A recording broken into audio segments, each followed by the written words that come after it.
നമസ്കാരം. ലോക രാഷ്ട്രീയത്തിൽ വീണ്ടും വിള്ളലുകൾ വീഴുകയാണ്. നാറ്റോ സഖ്യകക്ഷികൾക്കിടയിൽ പുകയുന്ന അസ്വാരസ്യങ്ങൾ ഇപ്പോൾ പരസ്യമായ പോരിലേക്ക് നീങ്ങുകയാണ്. അമേരിക്കൻ പ്രസിഡന്റ് ഡൊണാൾഡ് ട്രംപ് ഫ്രാൻസിനെതിരെ കടുത്ത വിമർശനവുമായി രംഗത്തെത്തിയിരിക്കുന്നു. വെറും വിമർശനമല്ല, അമേരിക്ക ഇത് ഓർത്തുവെക്കും എന്ന പരസ്യമായ മുന്നറിയിപ്പാണ് ട്രംപ് നൽകിയിരിക്കുന്നത്. എന്താണ് ഇതിന് പിന്നിലെ യഥാർത്ഥ കാരണം? നമുക്ക് പരിശോധിക്കാം. ട്രംപിന്റെ സോഷ്യൽ മീഡിയ പോസ്റ്റിലെ ഏറ്റവും പ്രധാനപ്പെട്ട ആരോപണം ഫ്രാൻസിന്റെ ആകാശ പരിധിയെ സംബന്ധിച്ചുള്ളതാണ്.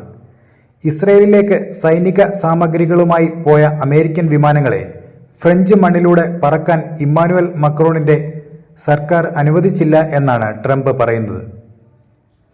പ്രതിരോധ രംഗത്ത് അമേരിക്കയുടെ ഏറ്റവും അടുത്ത സുഹൃത്തായിരുന്നിട്ടും നിർണായകമായ ഒരു യുദ്ധ സാഹചര്യത്തിൽ ഫ്രാൻസ് കാണിച്ച ഈ നിസ്സഹകരണം ട്രംപിനെ ചൊടിപ്പിച്ചിരിക്കുകയാണ്. ഇസ്രയേലിന്റെ സുരക്ഷാ കാര്യത്തിൽ ഫ്രാൻസ് തടസ്സം നിൽക്കുന്നു എന്ന ഗൗരവമേറിയ സൂചനയാണ് ട്രംപ് നൽകുന്നത്. രണ്ടാമത്തെ കാര്യം ഇറാനെ സംബന്ധിച്ചുള്ളതാണ്. ഇറാന്റെ ഉന്നത നേതാവിനെ വധിച്ച അമേരിക്കൻ നീക്കത്തോട് ഫ്രാൻസ് സഹകരിച്ചില്ല എന്ന് ട്രംപ് കുറ്റപ്പെടുത്തുന്നു. ബച്ചർ ഓഫ് ഇറാൻ അഥവാ ഇറാന്റെ കശാപ്പുകാരൻ എന്ന് ട്രംപ് വിശേഷിപ്പിക്കുന്ന ആളെ വധിച്ചതിൽ ഫ്രാൻസ് വളരെ അൺഹെൽപ്ഫുൾ ആയിരുന്നു എന്നാണ് അദ്ദേഹത്തിന്റെ വാദം. ഇറാനുമായുള്ള ആണവ കരാറിലും മറ്റ് നയതന്ത്ര നീക്കങ്ങളിലും ഫ്രാൻസ് എപ്പോഴും അമേരിക്കയിൽ നിന്ന് വ്യത്യസ്തമായ നിലപാടാണ് സ്വീകരിച്ചു പോരുന്നത്. ഇത് അമേരിക്കയുടെ താൽപ്പര്യങ്ങൾക്ക് വിരുദ്ധമാണെന്നാണ് ട്രംപിന്റെ പക്ഷം.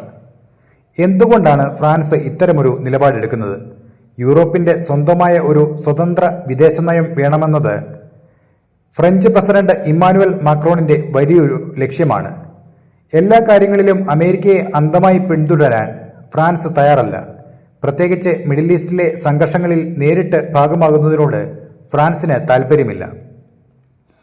എന്നാൽ ട്രംപിനെ സംബന്ധിച്ചിടത്തോളം ഇത് വഞ്ചനയ്ക്ക് തുല്യമാണ്. അമേരിക്ക ഇത് ഓർത്തുവെക്കും എന്ന ഭീഷണിയിലൂടെ വരാനിരിക്കുന്ന വ്യാപാര ബന്ധങ്ങളിലും സൈനിക സഹകരണത്തിലും ഫ്രാൻസിന് തിരിച്ചടി നേരിടേണ്ടി വരും എന്ന വ്യക്തമായ സൂചനയാണ് അദ്ദേഹം നൽകുന്നത്. അമേരിക്കയും ഫ്രാൻസും തമ്മിലുള്ള ഈ ശീതസമരം നാറ്റോ സഖ്യത്തിന്റെ ഭാവി തന്നെ അപകടത്തിലാക്കുമോ? ഇസ്രയേൽ ഇറാൻ സംഘർഷത്തിൽ യൂറോപ്യൻ രാജ്യങ്ങൾ ഇനി എന്ത് നിലപാട് എടുക്കും? നിങ്ങളുടെ അഭിപ്രായങ്ങൾ കൂടി താഴെ കമന്റ് ചെയ്യുക. അപ്പോൾ മറ്റൊരു വാർത്തയുമായി വീണ്ടും കാണാം. നന്ദി.